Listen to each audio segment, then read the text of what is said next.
पहली बार हमने ऐसा देखा है। जब गोली चली आधी पुलिस नून बाज गई, आधी पुलिस नून बाज गई, गोली मारकर वो निकल गए। भिवानी में जब सरेआम कोर्ट में गोली चलने लगी, आम आदमी अपने को आज ऐसा महसूस कर रहा है संगीन अपराधी हैं, उनका सीधा इनकाउंटर का वो होना चाहिए, जो भी जिसका हो। जब इस प्रदेश में राहत मिल सके है, आम गरीब आदमी परेशान है, सीधे इनकाउंटर के आदेश जब तक हरियाणा का मुख्यमंत्री नहीं करेगा, जब तक प्रदेश में कानून व्यवस्था ऐसे सरमराती। भिवानी कोर्ट परिसर में दिन दहाड़े चली ताबड़तोड़ गोलियां चलती देख लोगों में भगदड़ मच गई और वहां मौजूद पुलिसकर्मी भी अपनी जान बचाने के लिए तितर बितर होते नजर आए और फिर लोगों ने ही घायल युवक को संभाला। जी हां, भिवानी कोर्ट परिसर में 2 युवक आए और वहां मौजूद एक युवक और उसके 2 दोस्तों पर ताबड़तोड़ गोलियां चला दी। गोली लगने से एक युवक लहूलुहान होकर वहीं धरती पर गिर पड़ा, जबकि उसके दोस्तों ने किसी तरह अपनी जान बचाई। आपको बता दें, गांव मोखरा का रहने वाला लवजीत गुरुवार की सुबह भिवानी कोर्ट में आया था। उसके दोस्त गांव दिनोद के रहने वाले नरेंद्र और विजेंद्र की कोर्ट में पेशी थी, इसी वजह से वो उनके साथ आ गया था। सभी दोस्त कोर्ट परिसर में एक साथ चाय के खोखे पर बैठे थे और बातचीत कर रहे थे। बताया जा रहा कि दोपहर करीब 1:30 बजे के आसपास 2 युवक उनके पास पहुंचे और कुछ देर तक उनके पास ही खड़े रहे। फिर अचानक उन्होंने तमंचे निकालकर उन पर फायरिंग करनी शुरू कर दी। हमलावरों ने 4 राउंड फायरिंग की। गोली लगने से लवजीत चीखते हुए लहूलुहान होकर धरती पर गिर पड़ा, जबकि उसके दोनों दोस्तों ने किसी तरह भागकर अपनी जान बचाई। घायल युवक को उसके साथ आए लोग तुरंत ही गोद में उठाकर कोर्ट परिसर के बाहर लेकर गए और ऑटो से सिविल अस्पताल पहुंचाया। बताया जा रहा है कि युवक को 2 गोलियां लगी हैं और उसकी हालत गंभीर बनी हुई है। डॉक्टरों ने उसे इलाज के लिए पीजीआई रेफर कर दिया गया है। एक प्रत्यक्षदर्शी ने बताया कि उन्होंने पहली बार देखा है कि गोली चलते ही पुलिसकर्मी भी इधर उधर भाग गए थे। जी, हम तो वहाँ सामने खड़े थे।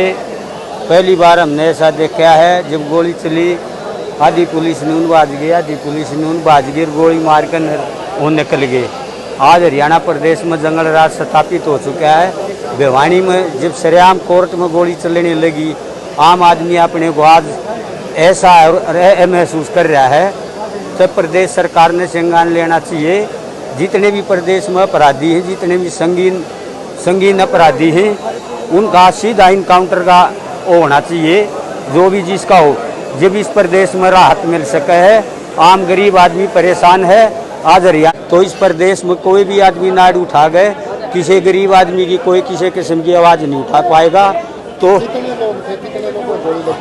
गोली एक आदमी की लगी है, उसका 3 गोलियां लगी, 4 गोली चली थी, एक गोली हवाई फायर कराया है।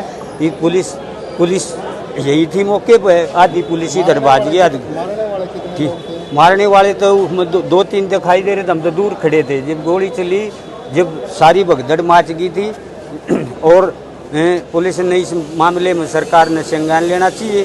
सीधे इनकाउंटर के आदेश जब तक हरियाणा का मुख्यमंत्री नहीं करेगा, जब तक प्रदेश में कानून व्यवस्था ऐसे सरमराती। मेरा नाम महेंद्र सिंह विश्वकर्मा है और मैं सामाजिक कार्यकर्ता हूँ।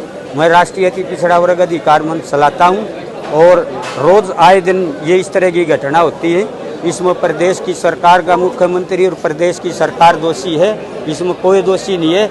अपराधियों को सीधी गोली के जब तक ऑर्डर नहीं होंगे, जब तक इस प्रदेश में किसी को राहत मिलने वाली नहीं है। हालांकि मामले की सूचना मिलते ही SP Sumit Kumar police force के साथ मौके पर पहुंचे और मामले की जानकारी जुटाई। एक टीम को अस्पताल भेजा गया, जिसने घायल युवक के साथ आए लोगों से जानकारी जुटाई। तो इसके अलावा कोर्ट परिसर में मौजूद पुलिस टीम ने वहां मौजूद लोगों से वारदात के बारे में जानकारी जुटाई।